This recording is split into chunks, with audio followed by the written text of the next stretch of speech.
គ្រាមអាមេរិកអ៊ីស្រាអែលនិងអ៊ីរ៉ង់មិនមែនពីរទល់មួយទៀតទេស្ថានភាពកំពុងតែឡើងកម្ដៅយ៉ាងខ្លាំងដោយចក្រភពអង់គ្លេសបារាំងនិងអាល្លឺម៉ង់ប្រកាសចំហរួមថានឹងចូលរួមជាមួយនឹងអាមេរិកគ្រប់ពេលដែលចាំបាច់ដើម្បីបំផ្លាញសមត្ថភាពមីស៊ីលនិងដ្រូនរបស់អ៊ីរ៉ង់ទៅដល់មូលដ្ឋានបាញ់ប្រហារក្នុងទឹកដីអ៊ីរ៉ង់ផ្ទាល់តែម្ដងក្រោយពីរលកវាយប្រហាររបស់អ៊ីរ៉ង់បានពង្រីកទៅលើប្រទេសដែលមានមូលដ្ឋានយោធាលោកខាងលិចនៅតំបន់ឈូងសមុទ្រពាក់ការប្រកាសរបស់ប្រទេសមហាអំណាចលោកខាងលិចទាំង3ត្រូវបានរាយការណ៍ដោយគេហទំព័រវិភាគយោធា The Aviationist បារាំងបានប្រកាសនៅថ្ងៃទី2ខែមីនាឆ្នាំ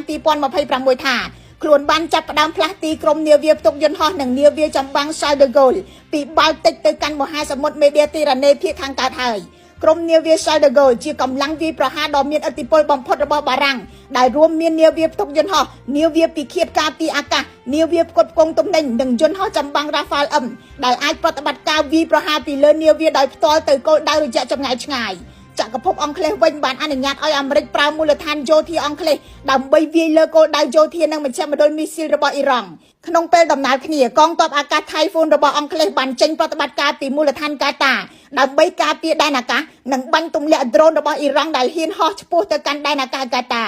ចំណែកអាល្លឺម៉ង់បើទោះបីជាមិនទាន់បញ្ជូនក្រុមនាវាចម្បាំងដោយបារាំងក៏ដោយក៏ប៉ុន្តែបានចូលរួមក្នុងសេចក្តីថ្លែងការណ៍រួមជាមួយនឹងអង់គ្លេសនិងបារាំងដោយបញ្ជាក់ថានឹងគ្រប់គ្រងសកម្មភាពបំផ្លាញសមត្ថភាពបាញ់មីស៊ីលនិងដ្រូនរបស់អ៊ីរ៉ង់ប្រសិនបើការវាយប្រហារនៅតែបន្តកើតឡើងក្នុងពេលតែមួយយន្តហោះអាមេរិកដែលឈរជើងនៅមូលដ្ឋានក្នុងទ្វីបអឺរ៉ុបដូចជា Mandeford របស់ចក្រភពអង់គ្លេស Estrella របស់បារាំងនិង Ramstein របស់អាល្លឺម៉ង់កំពុងត្រូវបានផ្លាស់ទីទៅមូលដ្ឋានផ្សេងៗគ្នានៅមជ្ឈមបូព៌ាដើម្បីគ្រប់គ្រងប្រតិបត្តិការអាកាសដែលជាសញ្ញាថាការរៀបចំកម្លាំងយោធាកំពុងតែពង្រីកជាដំណាក់កាលធំជាងមុន